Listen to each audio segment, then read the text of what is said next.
度また書籍を出版されるということなんですけども、その出版する書籍はどういうようなテーマの本になりますか？予定一応12月なので、まだちょっと詳細はあまりお話しできないんですけど、簡単に言うとキャリアの本です。なので、リモートワークとか、働き方とかは、働き方多少関係あるかもしれないですけど、個人の方のキャリアについての本ですね。もうちょっと踏み込んでお話しすると、例えばそうですね、キャリアアップって何のことを指すと思いますか？ツッチーさんは。それすごい難しいですね。自分のその自己実現に向けて適切な職業選択だったり、仕事の選択をして、で、さらに自分の力を伸ばしていくみたいな感じです。すいません、わかりますね。だから、実はキャリアアップって、それこそ10人に聞いたら10人みんな違う答えするんですよ。つまり、あんまり定義されてない言葉なんですよね。年収が上がることを言ってる人もいれば、例えば、その会社の格って言ったらちょっと失礼かもしれないですけど、中小企業で働いてた人が誰もが知ってる会社に行くとか、みたいなことを指してたり、ポジションが上がるようなことを指してる人もいらっしゃるし、今みたいにスキルが身につくみたいなことを指してる方もいらっしゃる。つまり、アップっていう言葉を使ってるんですけど、その人に合わせてフィットしてるものをどう選ぶかって話だと思うんですよ。キャリアフィット的なね、考え方だと思うんです。じゃあ、どうやったらご自身にそのフィットの目的にフィットした会社を選べると思います？自分のことをまず前提によく知っておく。その自分の変遷もしっかり知っていった上で、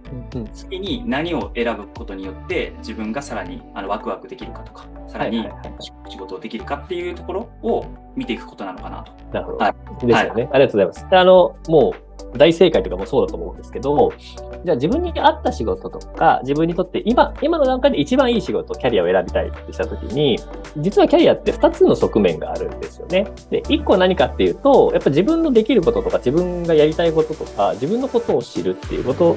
とか、できることを増やすっていう自分軸のことが一つ。で、もう1個は、どの場所にいるかっていうことがすごく大事なんですよ。なんで、この掛け算で実はキャリアのフィット度というか、じゃあ、わかんないですけど、キャリア満足度みたいなものがあったとして、それを最大にしたいじゃないですか、できれば。で、最大にしようと思った時に、この2つの掛け算のがこう最大になるように選ぶっていうのは多分すごく大事だよっていう話を、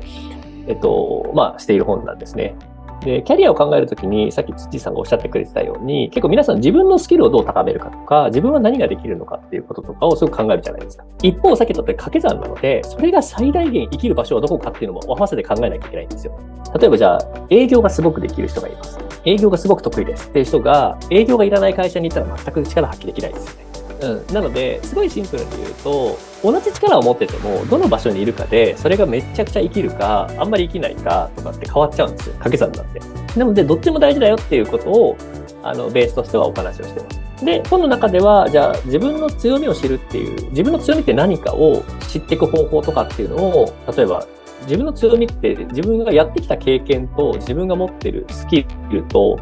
自分が持っている特性等とかっていろんなものによってのまた掛け算で決まっていくんですけど、それをどういうふうに見つけていくのかとか、じゃあスキルとは何なのかとか、能力とは何なのかみたいなことを一つずつこう丁寧に紐解きながら、読んだ人が皆さん自分はこういう強みがあって、こういうことがやりたくて、で、こういう場所選びの仕方をすると、自分にとって一番フィットする場所が見つかりそうだっていうのが、読んだ後にちゃんとできるような、本にしたいなと思って、今そういうものを書いている感じです。ありがとうございます。先ほど最初にそのフォーマットの話を聞かせていただいた後に、このね、全く違うと思えそうなそのキャリアの話ですけど、なんかその、マップという視点でもすごくなんか共通点がありそうな感じですね。考え方として。そうですね。なんかやっぱり漠然と考えてる時っていうのは、漠然としたしか答えが出なかったりするんですよ。さっき言ったキャリアアップって何かとか、キャリア自分にとっての一番いいキャリア、今のところ何かって考えて、その要素をこう、細かく分けていくと、結構こう、解像度が上がるというか、すごくこう、なんて言うんでしょうね。はっきりと姿が見えてくるし、何をしていいか分かるっていうのが出てくるじゃないですか。なんか、これって別に仕事に限らずで、じゃあ5キロダイエットしたいってなった時に、5キロ痩せるぞって言うだけだと何していいか分かんないですけど、毎日の食事で何を気をつけるのかとか、運動は何をすればいいのか、何分何をすればいいのかまで決まると、あとやるだけになるじゃないですか。なんで、やっぱ細かく小さく落としていくと、みんな自分って何やっていいか分かるし、できるようになるんですよね。っていう考え方が結構根本には僕はあるのかもしれないですね。はい。だからすごく汎用性があるその思考というか考え方なんだと思ってて、それはキャリアに当てはめるとこうだし、コミュニケーションに当てはめると、フォーマットみたいな話になるしっていう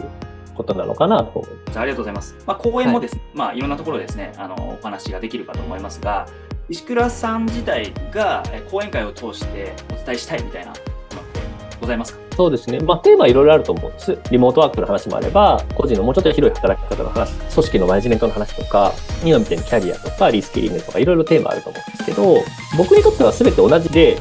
何が同じっていうか、テーマは違うし、やってることももちろん違うんですけど、なんか根本的な考え方とか、さっき言った思考の仕方とか、どうやったら行動までいけるかみたいなことって一緒だと思ってて、どちらかというと講演を通して、こうやって考えると分かりやすくなるんだとか、自分が考えてる悩んでることがクリアになるんだっていうことの、ヒントをご提供できたらと思いますし、それができればあとは行動するだけなので、すぐできるようなものを最後にご提供して終えられるといいなっていうふうに思ってますね。講演を通して整理ができそうですね。はっきりと。そうなんですよね。もう何やればいいか分かるとか、この通り考えていけばいいんだみたいなのが分かると、なんか悩んでることって減るかなと思いますし、僕はちょっと話脱線しちゃいますけど、悩むっていうことと考えるって別物だと思っていて、悩むっていうのは答えがわからないし、考え方がわからないのを言ってる状態が悩むだと思うんですよ。で、考えるって答えはなんかどう出すかっていうのも決まっていて、で、考え方でそこまで行く道筋も見えてて、じゃあ A ルートを取るか B ルートを取るかっていうことを考えてるっていうと思うんですね。やっぱ悩んでる状態ってみんな言うだけなので、何も解決しないこと多いんですけど、悩んでる状態を考えてる状態に変えられれば、大体答えてつくんで、悩みじゃなくて考えるに変換できる講演会になるといいなと思うんですよね。すごい分かりやすいキャッチフレーズですね。悩むから考えるに変えるための講演みたいな感じですかね。そうです。だから答えがない状態からちゃんと答えがありそうだとか、答えにたどり着く方法が分かるということができるといいかなと思いますね。そしたらですね、石倉さんの講演会を深く検討されていらっしゃる方もいらっしゃると思いますので、そういった方に向けてですね、最後に後押しの、コメントをいただければありがたいです。はい、ありがとうございます。そうですね。テーマとしては、やはり働き方とか、会社の経営者でもあるので、事業のマネジメントとか、組織のマネジメントとか、あとは、ずっと人材業界にもいましたし、私自身も、私実は無職から社長まで全部経験してるんですよね。大学も中退してたので、フリーターとかも経験しましたし。なので、順風満帆に歩んできたというよりは、自分なりに情報を収集したり、戦略を考えたりとかしながら、積み重ねてきて、いろんな経験をした結果、今があるっていうことが結構近いかなというふうに思ってますので、そういった経験を通して、さっきお話ししてた、悩んでいらっしゃる方たくさんいらっしゃると思うんです。いろんなテーマで。っていうことを、話を聞いたら楽になったりとか、次の日は何かアクションができたり、答えが見えたりとか、こうやったらいいんだっていうのが、何か一個でも掴んでいただけるようなものが、いろんなテーマでお話はできるんじゃないかなというふうに思ってますので、ぜひ、お気軽にお声掛けいただければと思います。はい、ありがとうございます。そしたらぜひ石倉さんの講演会を、企画検討いただければと思いますので、よろしくお願いいたします。